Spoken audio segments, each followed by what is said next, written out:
We were very excited to reopen after so many months of closure during the pandemic, but of course, we couldn't predict what would happen over the next 12 months of our fiscal year 2021 that ended in June, so we did the best that we could with the information available and adapted as we went along. Fortunately, the sculpture designated for the front lawn was already in the works, so it was an exciting day when the flatbed truck and crane arrived to install the pieces last September. The sculpture, entitled Fields Jacks, was created by Brooklyn-based artist Fitzhugh Carroll. Children particularly have been drawn to it. They run through it, they hang on it, they climb on top of it, and it will be greatly missed when it leaves in the fall.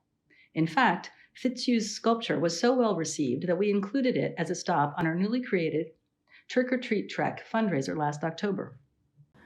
As so many parents were hesitant to let their children go trick-or-treating last year, Bartow-Pell designed a course that would take visitors on a 9-acre trek throughout the grounds of Bartow-Pell.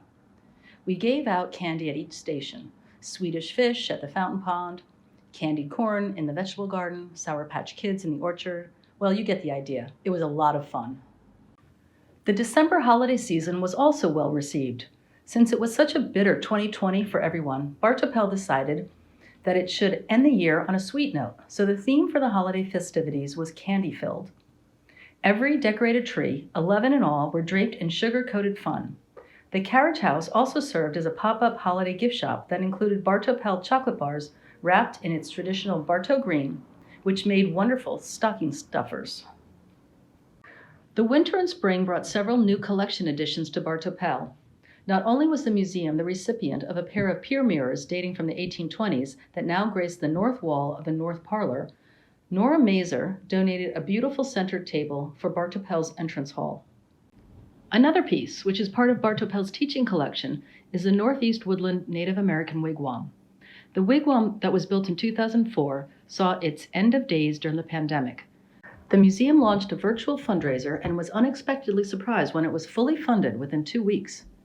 Of course, it took longer than 2 weeks to construct, but the task was single-handedly completed by Barry Keegan in time for the spring season. Also in the spring, during March and Women's History Month, Bartow-Pell presented an installation by guest curator Caroline Drabeck.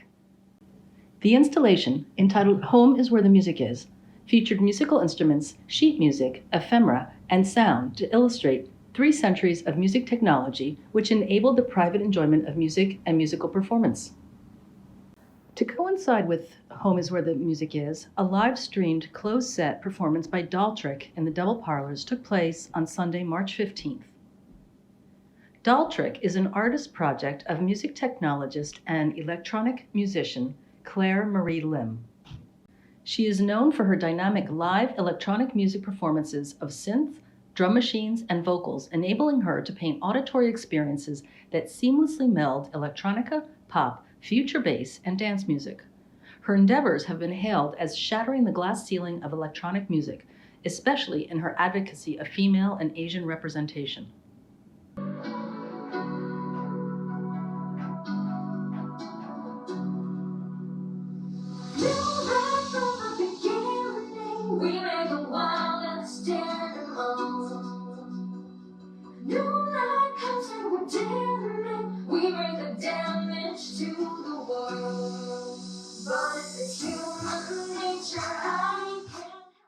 As the weather warmed up, we received news of a grant from the City Gardens Club of New York to restore the cold frames next to the apple orchard and turned it into a pollinator garden that attracts bees and butterflies.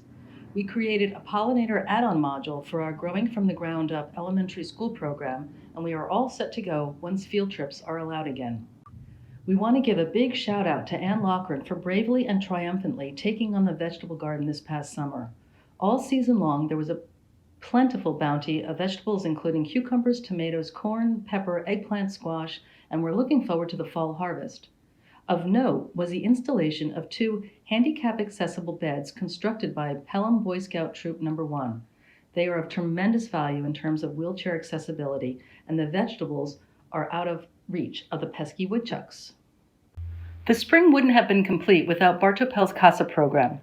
CASA stands for Cultural After-School Adventures, and this is our 3rd year running the program. It is a grant awarded by the New York City Council and is administered by the New York City Department of Cultural Affairs. This year, due to the pandemic, we ran a hybrid online and in-person program and focused on 5 distinct themes. After such a long hunkering down period, Bartow-Pell hosted a luncheon that was, for many, the first time they ventured out since the pandemic began. The guest speaker, Ruth Harrigan, spoke about her experiences as a New York City beekeeper. We served a honey-centric menu, and so many were so generous with their support. We are tremendously grateful to everyone who has given up their time, talent, and support for the benefit of Bartow-Pell, and we look forward to seeing everyone back here again soon. Thank you.